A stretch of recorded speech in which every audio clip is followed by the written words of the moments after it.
L'invité de Smart Impact, c'est Katia Dayan. Bonjour. Bonjour. Bienvenue. Vous êtes la fondatrice, la présidente des Papillons de Jour, créée en 2010. Première agence de communication adaptée en France. Je voudrais qu'on revienne à l'origine. Pourquoi vous créez une agence de communication adaptée? Alors adaptée, c'est-à-dire que nous sommes une entreprise adaptée parce que par rapport à la loi de 2005 sur l'obligation d'emploi de 6% de personnes en situation de handicap qu'a instauré M. Jacques Chirac, eh bien, et vous avez un modèle économique par rapport à ça.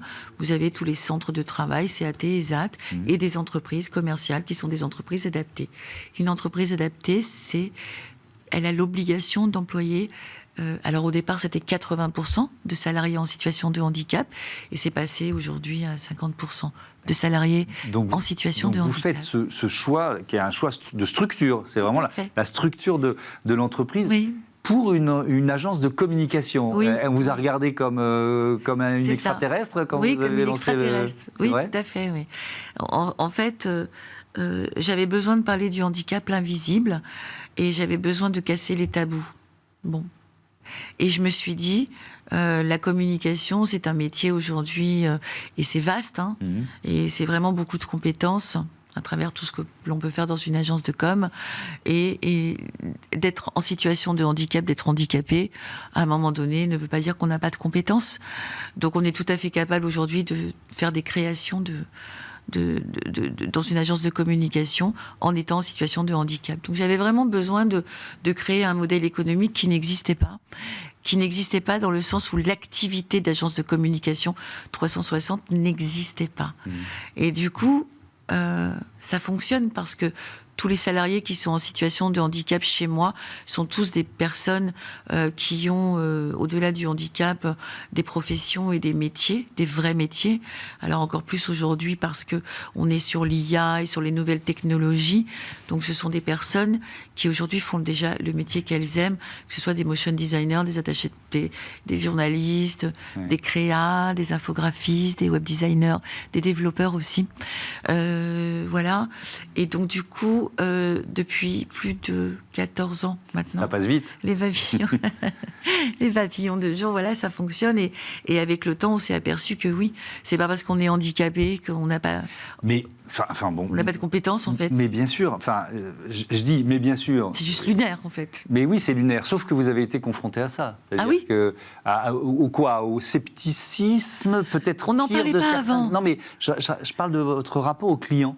Est-ce qu'il y a des clients qui étaient réticents, qui avaient... ou finalement, pas du tout? Alors, réticents, non. Parce que réticents, pour moi, c'est un côté un peu négatif.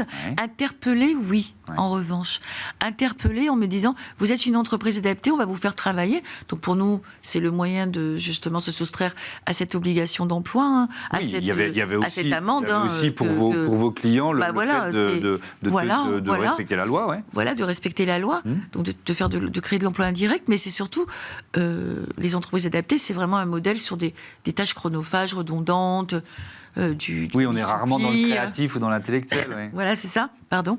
Et là, ils étaient interpellés. Donc, ils poussaient un petit peu la bête, sans parler vulgairement, en disant, OK, si vous êtes une agence de com, alors allons-y. C'est la semaine européenne pour l'emploi des personnes handicapées qui démarre le 18 novembre, et vous lancez une campagne de sensibilisation sur les discriminations. Oui. Bon, alors là, on est en pleine cohérence, mais sous quelle forme? Elle va prendre quelle forme, cette campagne? Alors déjà, c'est une campagne qui va être sous forme d'affichage, de réseaux sociaux, beaucoup de médias aussi.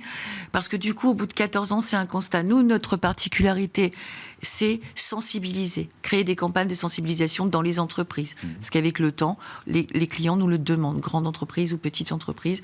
On nous demande aujourd'hui de travailler en interne avec les collaborateurs pour les sensibiliser au handicap, à tous ces sujets sociétaux, la discrimination et autres. Donc on forme, on adapte aussi l'ADN de l'entreprise par rapport aux salariés pour un petit peu rebooster tout ça. Et on crée des outils pour casser les tabous et casser les peurs qu'on pourrait avoir si on devait en parler, et aussi faire en sorte que les salariés d'une entreprise aient confiance pour aller se déclarer quand elles ont une reconnaissance handicap, sans se dire je vais être viré, on va me regarder bizarrement, voilà, tout ça. Donc, les discriminations les plus présentes, c'est quoi? Ça va de l'accessibilité au salaire? Alors les salaires, non. Non. En tout cas, j'en ai pas entendu parler. Oh. Je touche ma tête, s'il vous plaît. L'accessibilité, oui. Parce que malgré tout, qu'est-ce qui est fait concrètement, dans le concret? Le carbone, c'est bien. Tout ça, c'est bien. La planète, c'est super. Mais au quotidien, comment fait-on pour aller travailler? Comment fait-on pour prendre le métro, le train, le bus? Comment fait-on pour se déplacer? Mais ça n'est pas que pour les handicapés. C'est aussi moi, demain, je vais au ski, je me casse une jambe. Oui, bien sûr. C'est une femme enceinte, c'est une femme avec une poussette et des gosses. C'est tout ça, en fait, l'accessibilité. Ce sont les personnes âgées aussi. Donc voilà, donc il y a ça. Et au bout de 14-15 ans, cette année, la campagne, elle va être un peu, pas trash, mais un petit peu pour dire, ben voilà, on a commencé nos campagnes de sensibilisation, nous, Papillons de Jour, en traitant beaucoup de sujets, y compris les enfants, y compris le harcèlement scolaire, y compris tous ces sujets humains, en réalité, j'ai rien inventé, j'en parle, c'est tout, et on essaye d'avancer. Parce qu'aujourd'hui, le constat, c'est quoi? Concrètement, on est toujours à une seule ligne de métro, qui est la ligne 14, qui est accessible concrètement en 2024. Donc c'est pour ça que vous avez choisi d'être un peu coup de poing, un peu trash. Ouais, concrètement, c'est lunaire aujourd'hui, ce qui se passe dans les établissements scolaires. Malgré la volonté du gouvernement à créer de l'emploi pour les AESH qui sont des accompagnatrices, des personnes qui vont suivre pendant toute la journée des enfants qui sont en situation de handicap à l'école. On crée des classes Ulysse. L'État verse des budgets dans les écoles. Que font l'école? Que fait l'école? Le harcèlement, c'est pareil. On envoie son enfant à l'école, il revient, il est harcelé, maltraité, insulté, malmené. Et en fait, c'est lui qui doit quitter l'établissement et le harceleur qui doit rester. C'est bien de parler de ces sujets concrètement.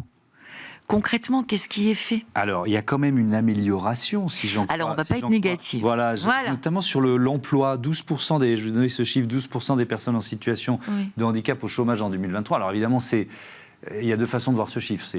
Ça reste beaucoup plus que le chômage moyen, mais c'est aussi le taux le plus bas depuis 8 ans. Et là, je voudrais qu'on parle, il nous reste 2 minutes, d'un portail que vous avez créé qui s'appelle Atlas Jobs. À qui il s'adresse justement? Comment il fonctionne? Alors, Atlas Jobs, c'est vraiment le portail de l'emploi de la zéro différence.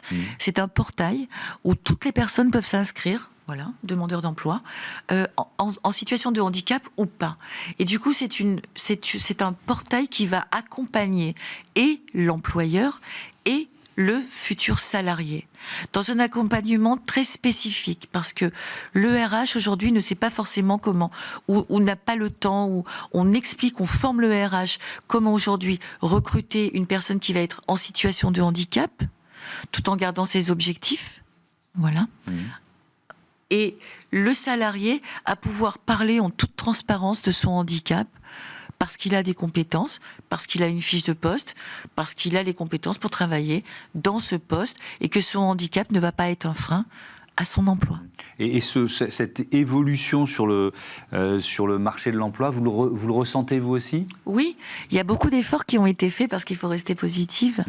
Mais oui, bien sûr, on en parle plus.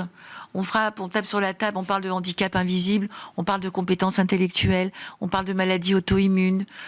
Et puis aujourd'hui, on a des moyens, on a des outils pour faire que, même si quelqu'un est non-voyant ou malentendant, il puisse exercer un métier normalement, tout simplement.